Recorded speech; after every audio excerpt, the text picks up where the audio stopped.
Hi, I am Anshul from KSG. In this podcast session, I will give you some insights on Spanish flu. But before I delve into the details, let me tell you in brief about influenza. What is influenza? Influenza is an infectious disease caused by viruses which is contagious in nature. That is, it transmits from person to person, or it is a flu of acute respiratory illness, and it spreads through aerosols of infected person whenever they sneezes or coughs. Now, influenzas are of four types: influenza A, influenza B, influenza C, and D.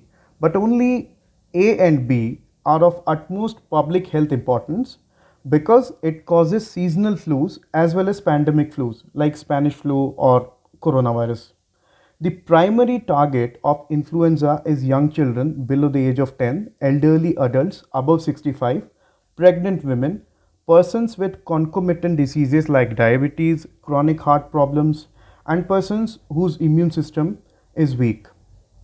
Now, Spanish flu was caused by influenza A H1N1 virus. Here, H and N are the proteins on the surface of virus. This H stands for hemagglutinin and N for neuraminidase. Spanish flu most probably was transmitted from swines to human in March 1918. Since 1580s, there had been some 31 documented influenza pandemics on the earth, be it Asian flu of 1957, Hong Kong flu of 1968, or the swine flu of 2009. But none was more dreadful and terrifying than Spanish flu. Why? Because of the devastation caused by it. To support this argument, let me put here some facts. Spanish flu infected around 33% of the global population, which comprises some 500 million people, or you can say 1 in every 3 person was infected. According to various reports, the fatality or deaths caused by Spanish flu ranges from 50 million to 100 million across the globe in a time span of 2 years, which comprises some 5% global population. Countries like Western Samoa, it lost its 25% population. India lost somewhat 6% population, which is immensely high. Now, contrary to the actual nature of the influenza virus to attack the kids and the elderlies, the Spanish flu virus, it hardest hit the younger population who were in their 20s and 30s. Like 20s and 30s were the most progressive age. Historian John Berry described about the deadliness of Spanish flu in his book The Great Influenza, where he said, or where he compared about the Spanish flu. He said, what bubonic plague could not killed in a century, Spanish flu killed in 2 years. And the destruction to human life done by Spanish flu in 25 weeks is far more than what AIDS did in 25 years. British science journalist Laura Spinney, she wrote a book on the centenary year of Spanish flu, that is 2018. She wrote a Pale Rider, in which she put forward the data which says that the combined casualties of World War I and II are going to be less than the massive killing done by the Spanish flu. So this was the destruction caused by it. Now moving further towards the nomenclature, how it is named. Spanish flu had grappled the world for almost 2 years. However, its place of origin is still quite unclear. Some experts say France, some believe USA, and some bank upon their theories on Chinese inlands. Even though the French gave code name Maladie 11 or Disease 11 to Spanish flu, but they never accepted. However, it is for sure that it did not originate in Spain. Then why people refer it as Spanish flu? Let me clear these shadows of doubt from your mind. Actually, when this outbreak happened, World War I was on its last leg, and all the major powers, be it France, USA, Germany, UK, all were party to the war, and they had imposed a strict censorship on their press for obvious reason, because if press would have been publishing such news of flus and deaths, the morale of the troops and the public supporting the war will get disturbed definitely. But Spain was a neutral entity in the war, and their press was relatively free to publish anything. And gradually too many cases were reported from the capital city of Madrid. Apart from this, the king of Spain of that time, Alfonso XIII, he was also trapped in the clutches of this disease. Hence these conditions portrayed Spain as culprit, and Spanish flu was named after Spain. Now, Spanish flu came in 3 waves with some modification, as viruses have a tendency to mutate, which makes them deadlier, and vaccination becomes a tough nut to crack. So, first wave came in March 18, second came in August 18, and third came in January 1919. The first one was normal, and it did not cause much destruction.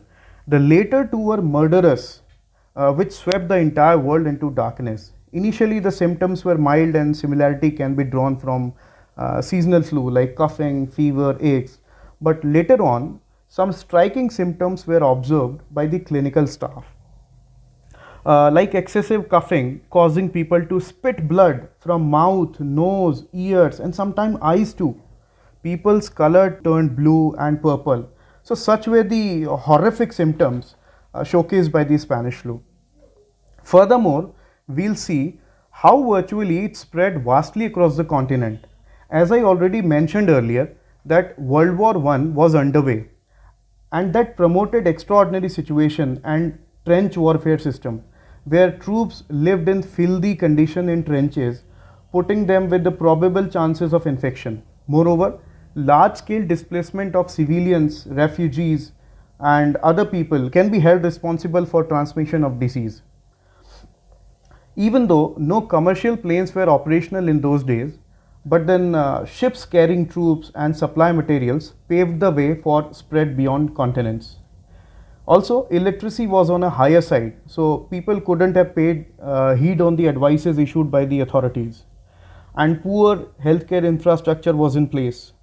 And last, I think the shortage of the reliable diagnostic kits also created environment for its spread, because they couldn't trace out who is infected and who is not.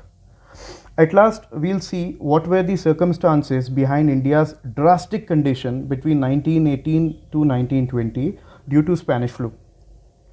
Actually, India was participating in World War as British India, so there was a constant movement of ship carrying troops and supply material back and forth from India to Europe. In this process, a ship carrying troops anchored in Bombay port probably in the month of May. However, Indian people were totally unaware of the magnitude of deadly virus which was about to unfold or unravel.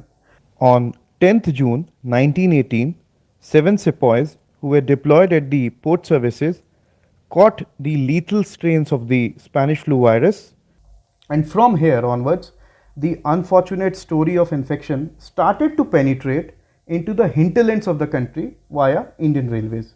Here, I will try to expostulate why India was so badly hit, or why India was overwhelmingly burdened by the Spanish flu.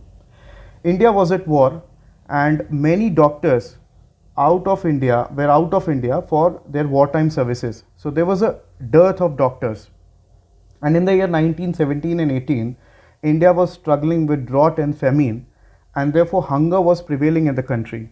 And as we all know, hunger evades away the immunity of an individual, and people's immune system became ineffective to fight the virus due to hunger. Also, unhygienic conditions were existent in India in those days, and proper sanitary practices were not in place. Also, poor healthcare infrastructure that collapsed during the calamity. Last but not the least, the attitude of the colonial government. They did not pay attention on the medical conditions of the people, and they totally failed in the crisis management. There are certain facts that I want to share here, like India's GDP drops down to minus 10.5%. Inflation was in double digit, and you will be amazed to know the casualties. India lost around 18 million people, and if we convert it in Indian number, it would be around 1 crore 80 lakh. It is humongous. During census figure of 1921, there was a sharp decline registered in population growth between 1911 and 1921. No doubt, Spanish flu played a big role in this. Women were more affected as compared to men. It is believed that the famous poet Premchandra, Suryakanth Tripathi Nirala, and even Mahatma Gandhi ji was infected by Spanish flu, and they all came out victorious.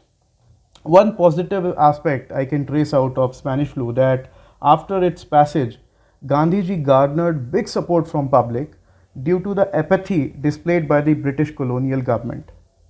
So this was the story of the most catastrophic public health crisis of the 20th century, which had engulfed the entire globe with a blink of an eye. I don't know why, but people often call it a forgotten pandemic, that is Spanish flu. Stay connected with the KSG for more such exciting information. Thank you so much and take care.